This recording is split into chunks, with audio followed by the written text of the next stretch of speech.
Xin chào bà con và các bạn, lại là ROKA đây bà con ơi. Thì hôm nay ROKA xin chia sẻ với bà con và các bạn là cách trồng dưa hấu trong cái cây nhựa đó, bà con. Trồng theo phương thẳng đứng cho dưa hấu nó bò lên giòn.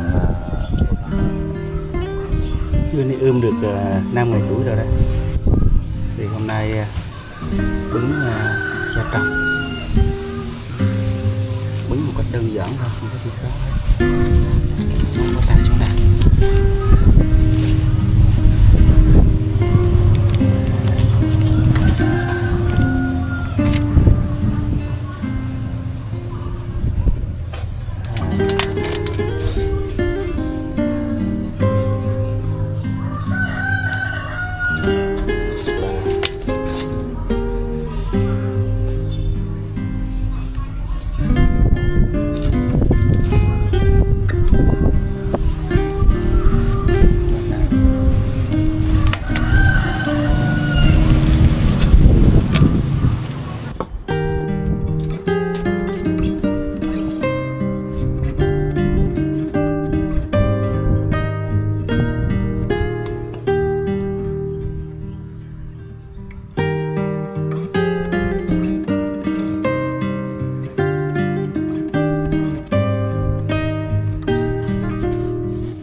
Và cây dưa hấu của ROKA trồng năm trước là tới bây giờ là được 15 ngày, hơn 15 ngày rồi bà con, là khoảng 18 ngày tuổi rồi đó bà con.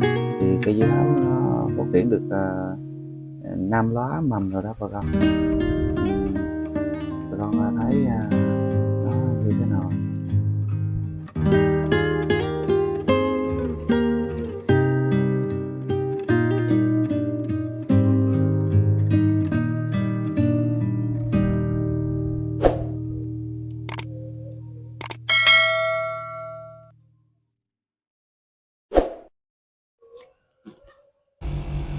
Và cây dưa hấu của chúng ta cũng được 1 tháng tuổi rồi đó bà con. Nó ra giờ rồi đó bà con. Thì hôm nay bà tiến hành ngắt ngọn để cho nó cơ, để cho nó ra nhánh bà con nghe.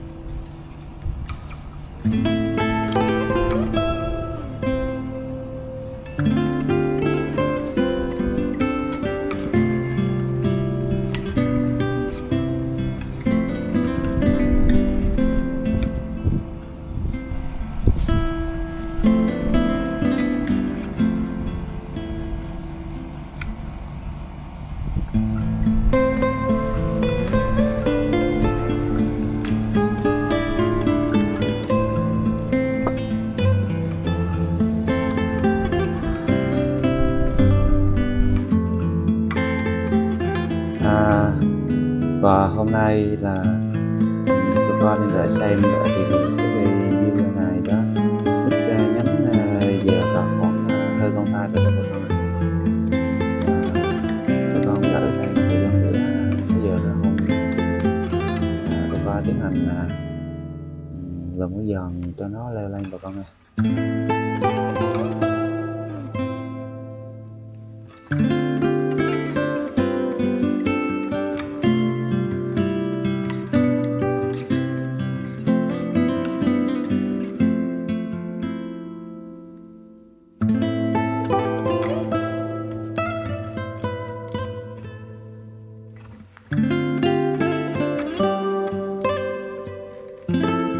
Hôm nay cây dưa của ROKA nó những nhánh dưa nó giờ ra rồi đó bà con. Thì hôm nay ROKA tiến hành làm giòn cho nó leo lên bà con ơi. Bà con đón xem ROKA làm như thế nào để cho cây dưa nó phát triển một cách hiệu quả nhất bà con ơi. Xin mời bà con xem tiếp ạ.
Và cây dưa hôm nay cũng cho những cái nụ cái đầu tiên bà con ạ. Hy vọng sẽ có một vụ dưa bội thu.